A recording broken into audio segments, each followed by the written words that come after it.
गुरु को कीजिए दंडवत, कोटि कोटि प्रणाम।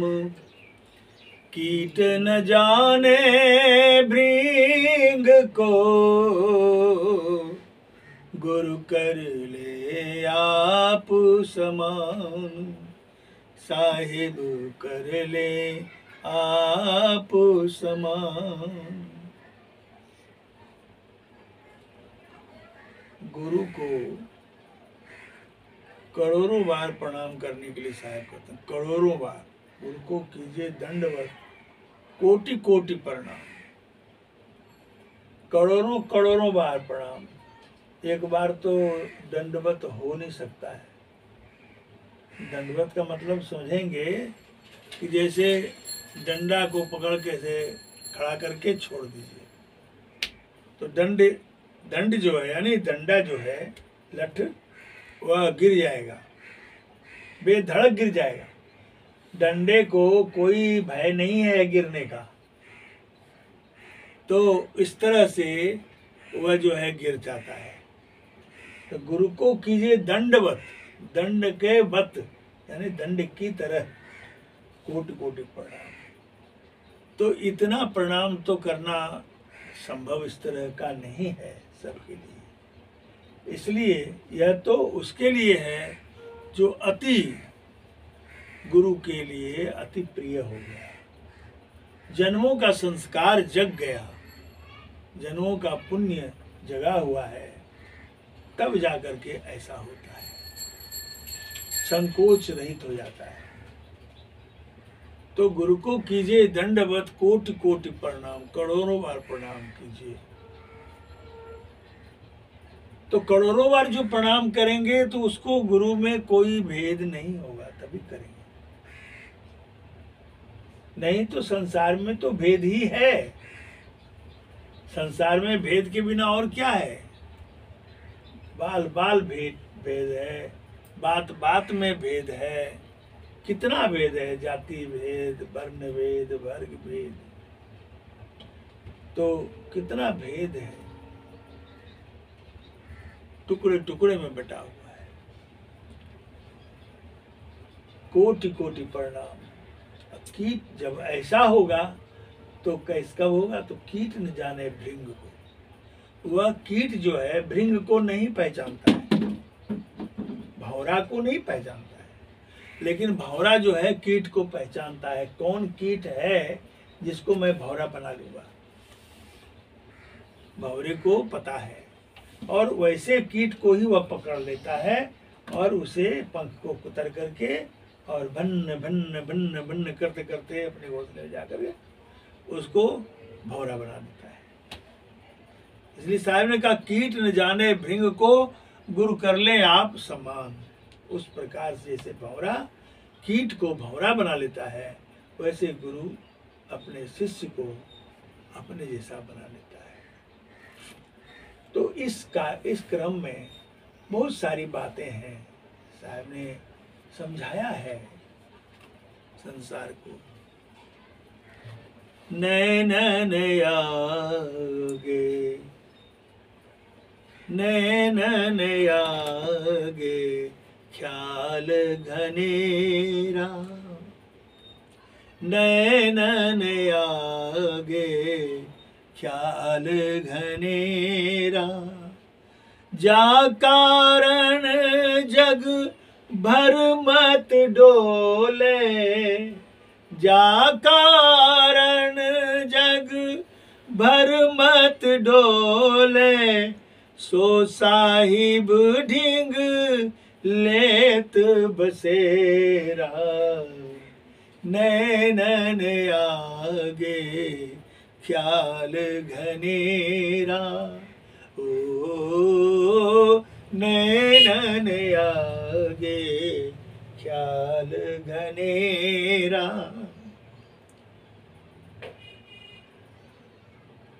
पूरे रहियो आसमान धरन लो, पूरे रहियो आसमान धरन लो, जित देखो तित साहिब मेरा, जित देखो तित साहिब मेरा, नैनन आगे ख्याल घनेरा, जा कारण जग भर मत डोले, सो साहिब ढींग लेत बसेरा, जा नैनन आगे ख्याल घनेरा, लखत बने कछु कहत न आवे, लखत बने कछु कहत न आवे, जाने दिल बिच मरहम हेरा, लखत रहे लखत बने कछु कहत न आवे, जाने दिल बिच मरहम हेरा, नैनन आगे ख्याल घनेरा, अर्ध ऊर्ध बीच मनवारा चे, अर्ध ऊर्ध बीच मनवारा चे, का संध्या क्या रैन बसेरा,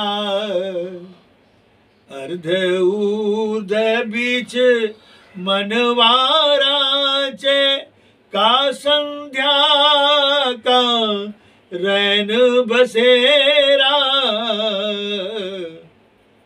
नैनन आगे ख्याल घनेरा, माला एक दई मोहि सद्गुरु, माला एक दई मोहे सद्गुरु, कहे कबीर बिन, कहे कबीर बिन ही कर फेरा, नैनन आगे ख्याल घनेरा।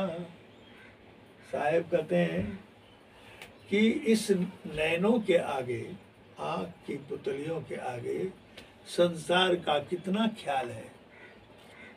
घनेरा, घनेरा मतलब इतना की गिनती नहीं उसका है, कितने ख्यालों में है संसार, कितने ख्यालों में है, इसका ठिकाना नहीं है, अंत नहीं है। नैनन आगे ख्याल घनेरा, ख्याल कहाँ कहाँ होता है? जहाँ जहाँ मन गया होता है, जहाँ जहाँ मन को रस मिला होता है, मन रूपी भंवरे को जिस फूल का पराग का रस मिला होता है, यह मन फिर वहीं वहीं जाता है। इसलिए अनंतों जगह यह मन दौड़ता रहता है, और यह मन जो है जन्म जन्मांतरों से मन रूपी भंवरा का स्वभाव बना हुआ है। तो साहब कहते हैं नैनन आगे ख्याल घनेरा, जा कारण जग भरमत डोले, जिस कारण से संसार के प्राणी भ्रम में डोलता फिरता है, भटकता, डोलना मतलब भटकना, डोलता फिरता है, सो साहेब ढींग लेत बसेरा, वह साहेब के पास ही आकर बसेरा ले सकता है। डोलते डोलते जब व्यथित हो जाता है, संसार में प्राणी दुखी हो जाता है, तो साहेब के शरण में ही उसे त्राण और सुख प्राप्त होता है। वह बसेरा ले लेता है। भटकते भटकते जैसे पंछी उड़ी जहाज को पुनि जहाज पे आवे, जहाज के मस्तूल पर पंछी बैठा है और जहाज बंदरगाह से खुल गई, बीच समंदर में आ गई, और वहां से अब पंछी रूपी मन रूपी पंछी का दिल हुआ कि उड़ चलूं, अब यहाँ मैं मन उकता गया है।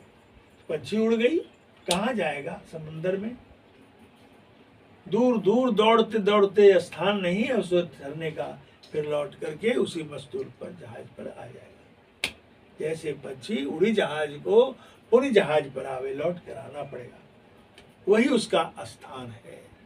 साहिब कहते हैं कि सो साहिब ढिग लेत बसेरा, वह साहिब के पास ही, वैसे अपने गुरु के पास ही आकर बसेरा ले सकता है। पूरे रहियो आसमान धरन सुनो, पूरे आसमान में चक्कर लगाते हैं पक्षी,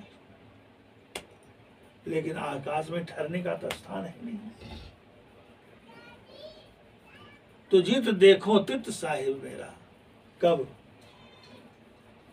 जब साहिब के ढिग में बसेरा ले लेता है, बास हो जाता है, ओत प्रोत हो जाता है, तब वह जहां देखता है वही साहब जिक्र करते हैं। पूर रहियो आसमान धरन लो, धर्म ने